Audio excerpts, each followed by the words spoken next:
Hello, it's Monday morning, and it's Monday morning here, but it's Thursday night there with you guys, and getting ready for Life Group. And what we're going to be looking at today is we're looking at Judges chapter 6, which we looked at on Sunday morning. And what we saw at the start of Judges 6 is that God's people are back into this spiral again. They've rejected God as king, and so they're living for just the gods of the world around them. They're just blending in. And eventually they're getting oppressed by the Midianites. The Midianites are coming, nicking all their stuff. That happens for 7 years. Eventually they get sick of it. They cry out to God. And God doesn't send a deliverer right away. He sends a prophet to explain to them, look, the reason you're in this mess is because of your sinful rebellion. It's all your fault. You need to repent and come back to me. I'm doing this so that you would turn back to me and not worship other gods. And then we see God graciously raising up a deliverer. And this deliverer is called Gideon. And in Judges 6 we don't really see him doing any saving, but we get to know about him. And what we saw on Sunday is that Gideon is a fearful saint. We saw through this bit of Judges 6 that God assures fearful saints by saying, I'm with them, so that they join in with his mission.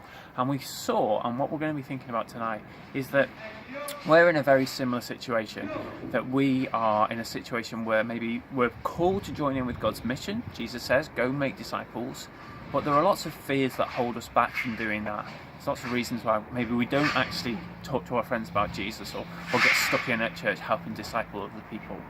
And in the text, what you're going to do is go through those different 6 points. So we saw on Sunday that Gideon was afraid of the future, and he was in his mind playing out the worst case scenario.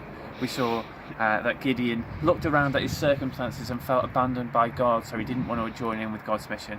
We saw that Gideon thought he was too weak for God to use him, and so he didn't want to join in with God's mission. We saw that Gideon thought he was too sinful and he was going to die, and so he wouldn't be able to join God in what he's doing.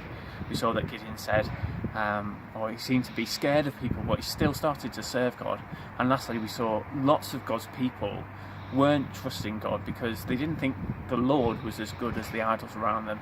So what we'll do today is we're going to walk through the passage, see those 6 fears, and apply them into our own lives, and see how the big point of the passage is that God says to Gideon, I'm with you, so you don't need to fear. And Jesus says to us, I am with you, I will never leave you, never forsake you, and how that truth can transform our lives so that we go and make disciples.